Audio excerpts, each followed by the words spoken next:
Today I'm going to be talking about are esports, should they be considered a sport, and how we should see these gamers who are professionals.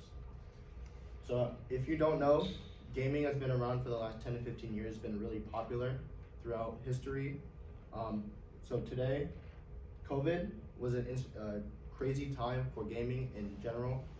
With the COVID pandemic, we were all forced to kind of just sit at home and try to find something to do. We were all very bored, and this just led to increased amount of gaming overall and a really great time for the community.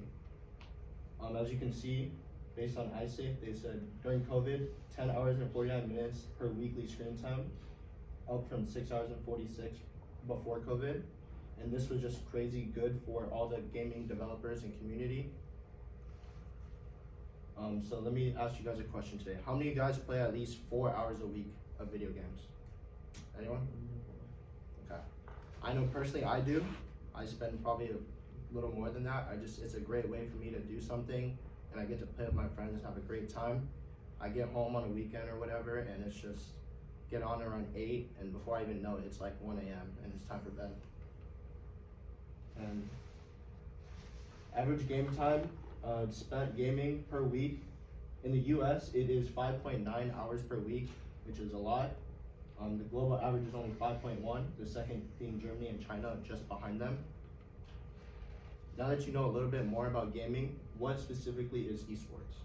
So esports is the competitive side of gaming with the professional athletes. They spend many hours per week playing games and they get paid for it. The most popular esports game is League of Legends with 38% of all bets. You can even sports bet on it if you have Prize Picks or whatever sports app you want. You can bet on it, and 38% of all bets are in League of Legends, with second being CSGO, Counter-Strike Global Offensive. The most popular and most known gamer is Tyler Blevins, who's professionally known as Ninja. He rose with the success of the game Fortnite in 2018, and he even got so big that he had hosted his own esports event in 2018 in Las Vegas.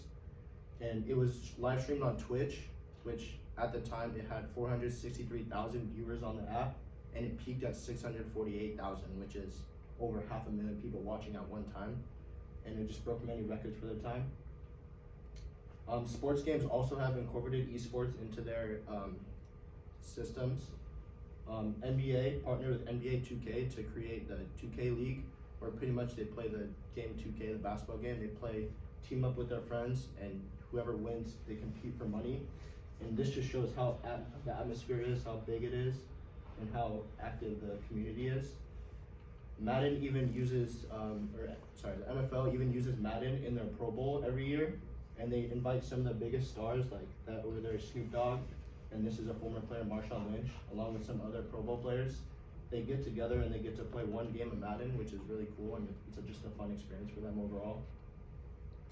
Now that you know a bit about esports, I think that these gamers, especially the competitive ones, should be paid a lot more.